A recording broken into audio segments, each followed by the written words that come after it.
கதவை உடைத்து கொள்ளை அடிப்பவர்களும் திருடர்கள்தான். கதவை தட்டி பிசினஸ் என்ற பெயரில் கொள்ளை அடிப்பவர்களும் திருடர்கள்தான். யாராவது உங்களோட வீட்டு கதவை தட்டி 0% ஒரு சர்வீஸை ஆஃபர் பண்ணுவாங்களா இருந்தால் அதுக்கு பின்னால ஒரு பெரிய ஸ்கேம் இருக்கும். She missed the deadline. She was charged more than $3,000 in interest.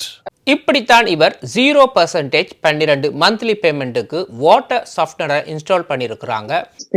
There's got to be something. I paid it on the 22nd. இங்கேயும் ஒரு டோர் டு டோர் சர்வீஸ் தான். $90,000 வந்து ஸ்கேம் பண்ணியிருக்கிறாங்க. Basement.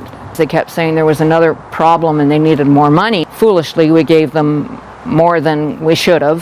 By the time the digging stopped, Kello says she paid $90,000. இதோட இது முடியவில்லை. இன்னும் ஒரு நபர் அதே வீட்டு கதவை வந்து தட்டியுள்ளார். ஒரு கவர்மெண்ட் ஃபேக் ஐடியுடன் சிட்டியிலிருந்து வந்த மாதிரி. Tag on saying he was an inspector of the city, and then on the reverse, he'd been a former police officer. இங்க ஒரு வீட்டுக்கு வேணாம்னு சொல்லியுமே $250 தானே என்று சொல்லி டிரைவேக்கு ஆஸ்பால் கருப்பு கோட் அடிச்சிட்டு போயிருக்கிறாங்க. கடைசியா $1,200 ஸ்கேம் பண்ணியிருக்கிறாங்க.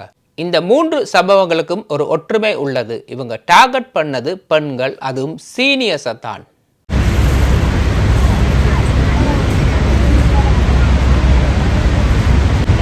உண்மையிலே இவங்களுக்கு வாட்டர் சாஃப்ட்னர் இந்த வீட்டுக்கு தேவையா? Didn't get the final statement, so I didn't know when it was due.